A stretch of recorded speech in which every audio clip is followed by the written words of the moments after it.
I'm trapped, Cyrus. It's a no-win situation. Marcus wants me on his new product team. He says it's the fast track, but I have to publicly back his entire strategy.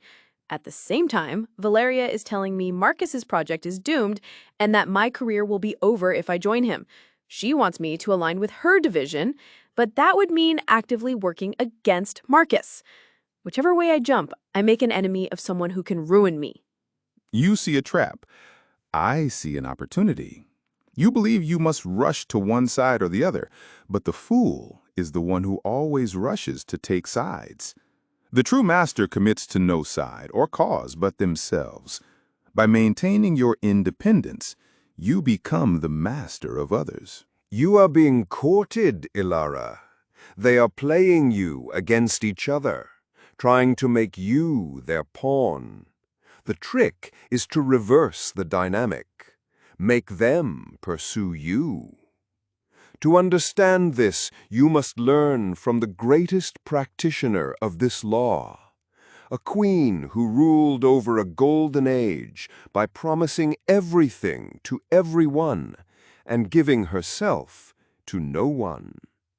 Her power came not from commitment, but from the lack of it.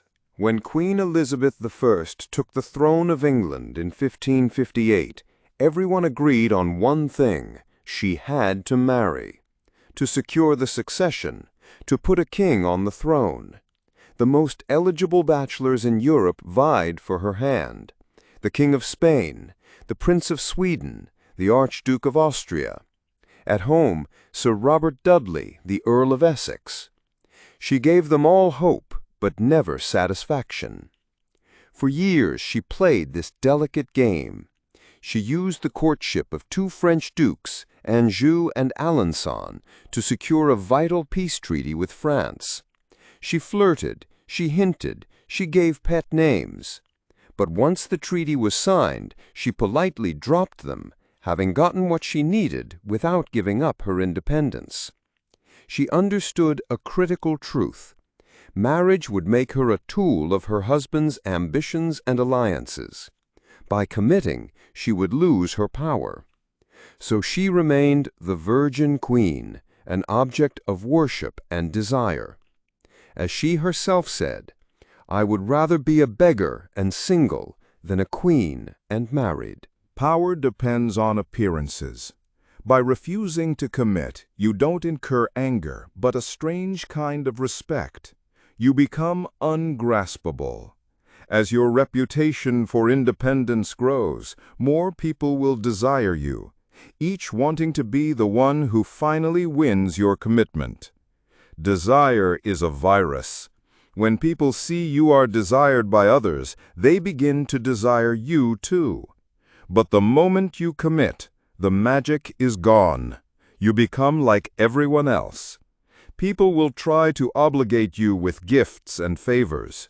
You must encourage their attention, but, as the statesman Balthazar Gracian wrote, above all, keep yourself free of commitments and obligations.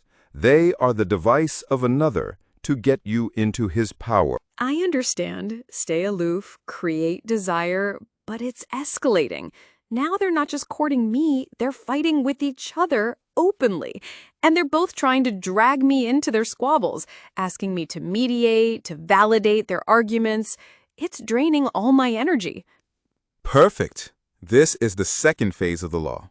Do not commit to their battles. Stay above the fray. Let them exhaust themselves. This is where your power grows exponentially. An old Indian fable tells of kites and crows who agreed to share a wounded fox. They began fighting over who would get the better half. They fought so fiercely that most were killed and the rest fled, wounded.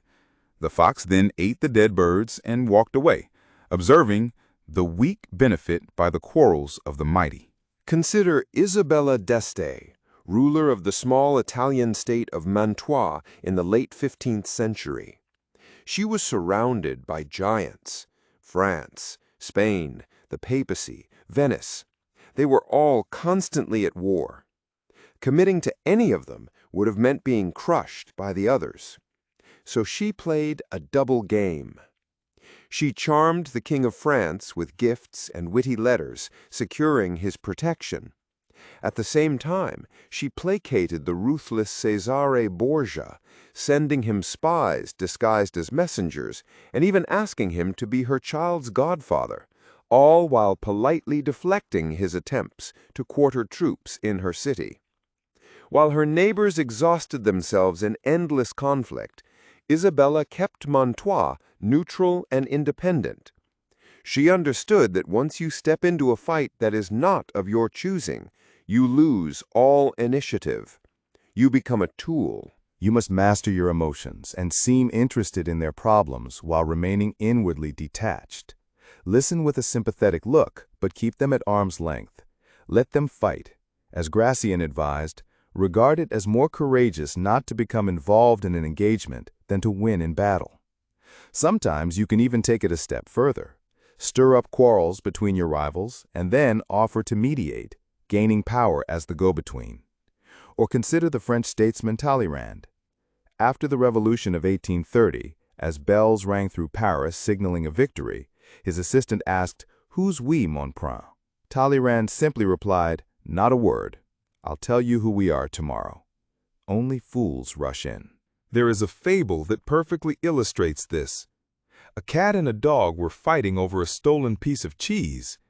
Unable to settle it, they went to a fox to act as referee.